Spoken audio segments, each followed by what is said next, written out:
Since the dawn of faith, mankind has searched for the face of God.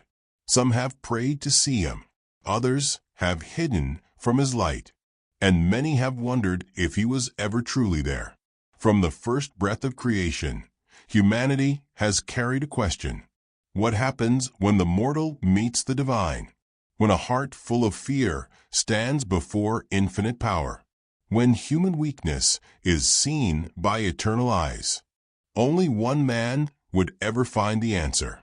His name was Jacob, a wanderer, a deceiver, a man haunted by his own choices. The world remembers him as a patriarch. Heaven remembers him as the man who wrestled with the divine. That night was not written in thunder, nor in prophecy. It began quietly, beneath a sky of fading stars, beside a river that divided his past from his future. No choir of angels, no blazing fire, just silence, and a man standing alone at the edge of himself. Behind him lay years of deceit and guilt. Ahead of him waited the brother he had betrayed, and the judgment he feared most. Jacob was alone. No tents, no servants, no noise, only the sound of the wind, the slow rhythm of his breath, and the weight of memory pressing against his soul. They say God speaks in burning bushes, in visions, and in storms. But sometimes he comes in silence, and that silence can weigh more than any voice. Because silence forces the soul to listen. Silence strips away the lies we tell ourselves. Jacob did not know it yet, but that night would break him and rebuild him. Before the sun would rise, he would come face to face with something eternal, and nothing in his life or in his soul would ever be the same. This is the story of a man who wrestled with God. A story of faith, fear, and the struggle between what we are and what we are called to become. This is the truth they never told you. Jacob was born in the shadow of struggle. Even before his first breath, he reached for his brother's heel, as if destiny itself could be seized by strength alone. From the beginning, his life was marked by conflict. Two brothers, two paths, two nations waiting to be born from a single womb. Esau, the hunter, wild, fierce, impulsive, favored by his father. Jacob, the thinker, quiet, patient, calculating, favored by his mother. The world saw two sons. Heaven saw two destinies. Jacob learned early that strength wins battles, but cunning wins blessings. He knew how to wait, how to listen, how to strike when no one expected it. And when the moment came, hunger defeated reason. Esau traded his birthright for a bowl of stew. It seemed small, harmless, but heaven was watching, because small decisions reveal the weight of the soul. Later, Jacob would go further. He would deceive his blind father Isaac, pretending to be Esau. He covered his arms with goat skin, imitating the roughness of his brother. He lied, trembling, but desperate to receive what was promised to another. And when the blessing came, it was too late to turn back. He had taken what he wanted, but the cost was exile. Esau's anger burned like fire, and Jacob fled into the wilderness, into the unknown, into a life that would never again belong to peace. He wandered far from home. He worked for years under his uncle Laban. He fell in love with Rachel, but was tricked into marrying Leah. He learned that even the deceiver can be deceived. Each day was a mirror of his past sins. Each night, a reminder that every choice carries a shadow. Through it all, the hand of God followed him. When Jacob prospered, it was not his cleverness, it was mercy. When Jacob suffered, it was not punishment, it was shaping. Because God does not abandon his plans, he refines them through pain. Jacob became wealthy. He owned herds, servants, land, children. He had everything that could be seen, and nothing that could fill the emptiness inside. Because the man who runs from his past carries it with him. Each night, the silence returned. He would look at the stars and remember his father's tent. He would see Esau's face in the dark and feel the weight of every lie. He wondered if God still saw anything pure in him. Then came the whisper, soft, undeniable. Return home. 2 words that shook his entire being. Home meant facing Esau. Home meant facing the truth. And truth always demands a price. Jacob gathered his household and set out. The desert stretched wide before him, an ocean of dust and fire. Every step felt heavier than the last. Fear became his shadow again. He prayed as he walked. God of my fathers, God of Abraham and Isaac, deliver me from my brother's hand. When messengers returned, their words pierced him like arrows. Esau is coming, and 400 men with him. Jacob's heart fell. His knees weakened. He divided his camp in 2, saying, if Esau attacks one, the other may escape. He sent ahead herds, treasures, gifts, anything that could soften his brother's rage. But peace cannot be bought. Forgiveness cannot be bribed. Only truth can heal what lies have broken. That night, Jacob crossed the river Jabbok. He helped his wives and children to the other side, then remained alone. The campfires flickered in the distance, small islands of safety surrounded by darkness. The air was thick with tension, and the river murmured like a voice that came from another world. Jacob sat on a rock and stared at the water. He saw his reflection, older, harder, hollow.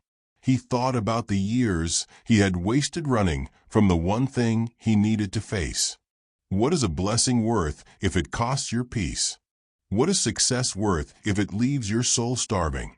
The river flowed before him, a boundary between what was and what would be. He closed his eyes and whispered, God of my fathers, I am afraid. And then, as the night deepened, something unseen began to move. A presence. Not thunder, not flame, but a stillness so heavy it pressed against his chest.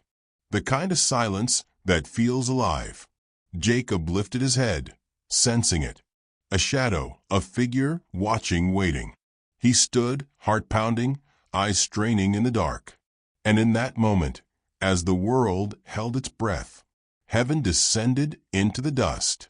Jacob stood at the edge of the river, his heart heavy and his breath uneven. The night was thick with stillness, yet he felt that he was no longer alone. Something was near, something ancient, powerful, and silent. The wind changed.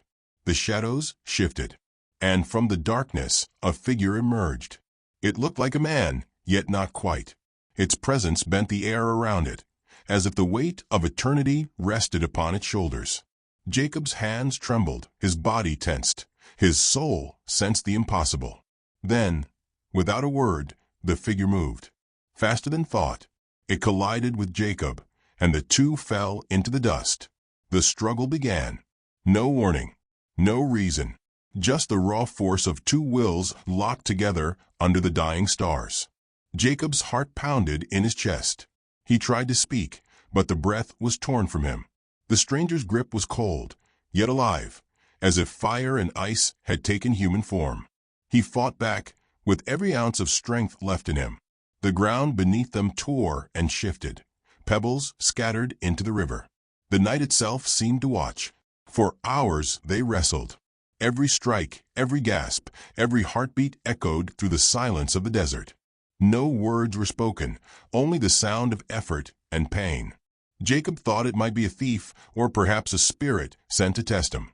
But as the fight continued, something changed. The stranger's strength did not fade. It was endless. It was holy. With every moment, Jacob's arms grew weaker, but his resolve burned brighter. Each motion became slower, heavier, and yet he refused to surrender. He remembered his past, the lies, the betrayals, the guilt. Every sin he carried seemed to rise inside him, feeding the struggle. This was no battle of flesh. This was a battle of soul. The man or the being did not overpower him easily. It seemed to hold back, testing him, measuring him, letting him fight. As if heaven itself wanted to see how far a mortal would go to cling to grace.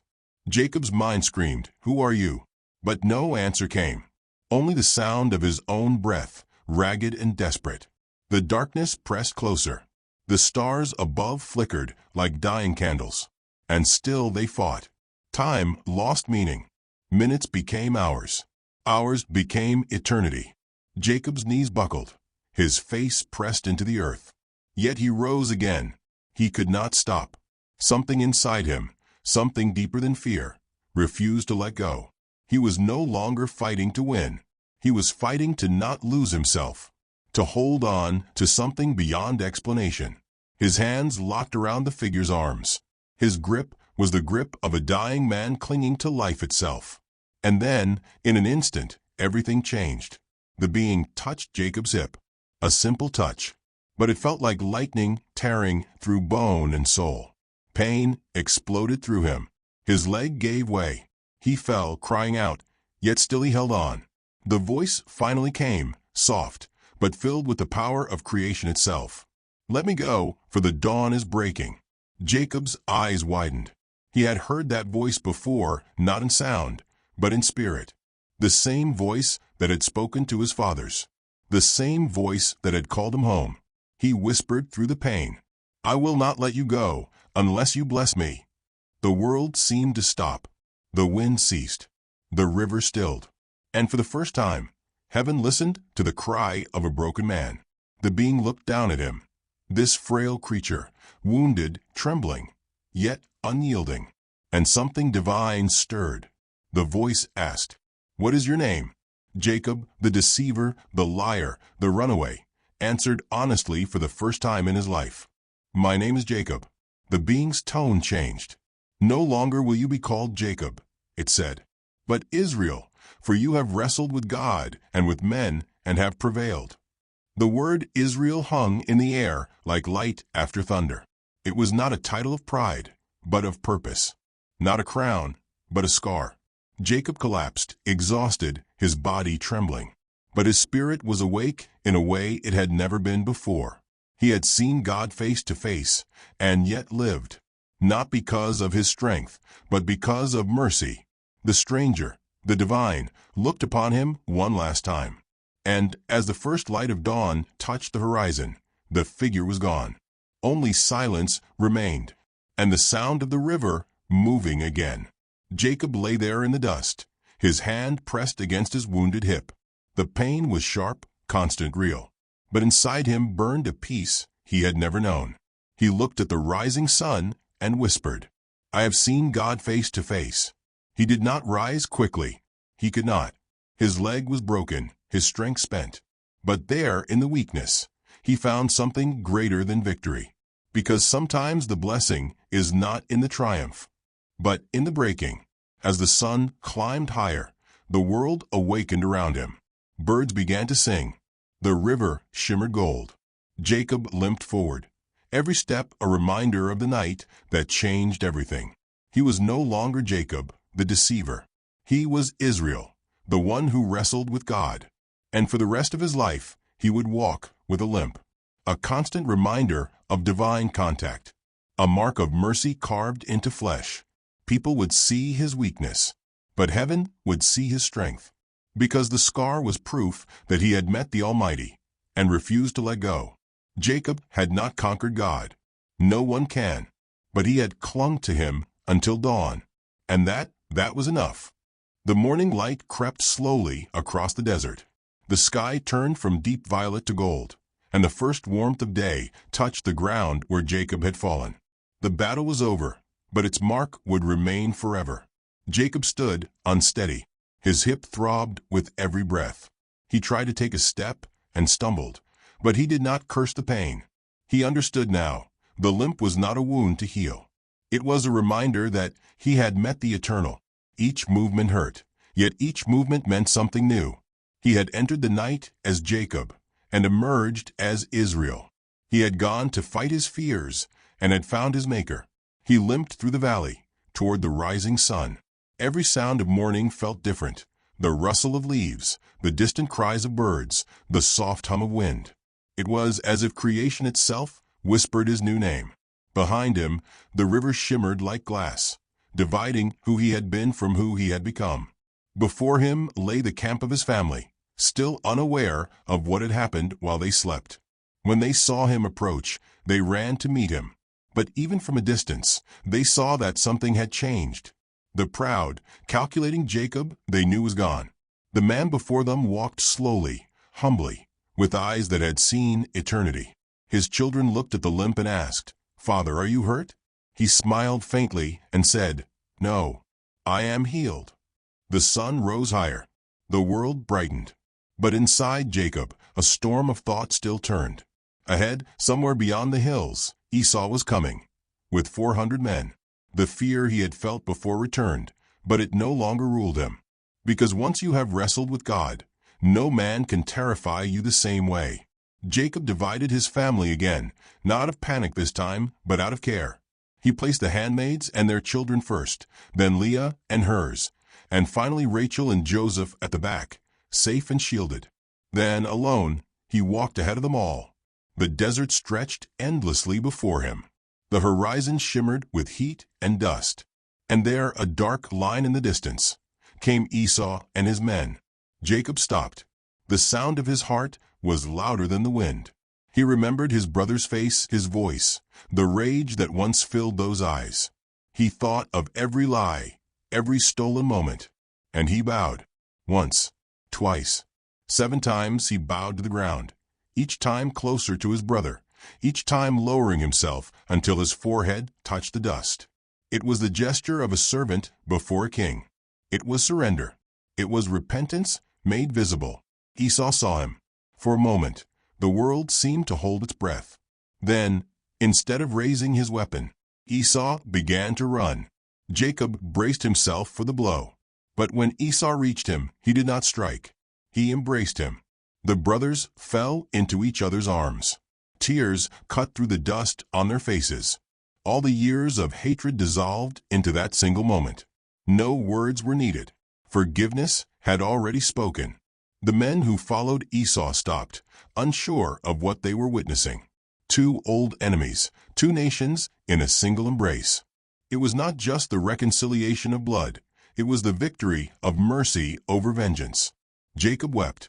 For years he had dreamed of this day, feared it, prayed for it. Now it was real, and he could hardly breathe under the weight of grace. He whispered, "To see your face, my brother, is like seeing the face of God." And for the first time, he understood what that meant. The same God who had met him in the night had now met him through forgiveness. The same divine strength that broke him had now healed what was broken between them. The camp was set up nearby. The brothers shared food, stories, and silence. The sun dipped lower in the sky, and for the first time in years, Jacob rested without fear. As the night returned, he sat alone again, watching the stars emerge one by one. Each light reminded him of the promise spoken to his grandfather Abraham. Your descendants will be as numerous as the stars. Now he finally believed it, not because of the blessing he stole, but because of the heart he surrendered. He touched his wounded hip and smiled faintly. Pain still lingered, but it had become a sacred thing. The limp, once a symbol of weakness, was now proof of encounter. He thought back to the moment beside the river, the struggle, the silence, the voice that had renamed him. He had always wanted control, always wanted to win. But that night had taught him something greater. Victory does not always come from power. Sometimes victory is found in surrender, in refusing to let go, even when the fight feels impossible. Jacob realized that the blessing he had demanded was not wealth, not fame, not safety. It was transformation. It was the death of the man he had been, and the birth of the man he was meant to be. Days passed. Esau returned to his lands, and Jacob continued on his journey. Each step was slow, marked by pain, but he no longer walked alone. The presence of God, once terrifying, now walked beside him. Wherever he went, people saw his limp and asked what had happened. He would only smile and say, "I wrestled with one greater than me, and I survived." But deep within, He knew survival was not the miracle. Transformation was. The night at the river was not a punishment. It was an invitation. An invitation into truth, raw, painful, holy truth. Because the human heart cannot see God until it has been broken enough to need Him.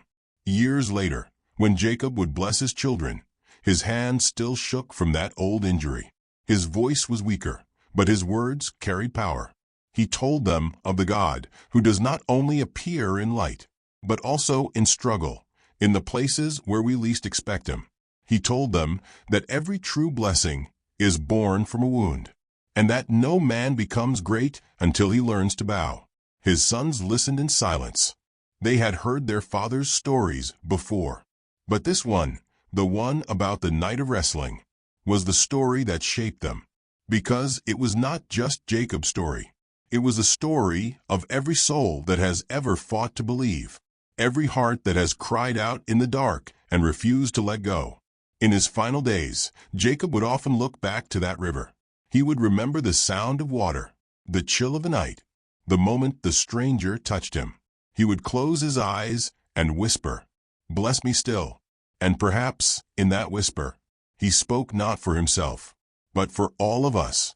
For every soul still wrestling with doubt, with pain, with faith. Because the story of Jacob is not a tale of ancient history. It is the map of the human heart, a reminder that God meets us not when we are strong, but when we are broken enough to cling to Him. The stars above seemed endless, and Jacob, now Israel, knew his journey was almost done, but his legacy had only begun.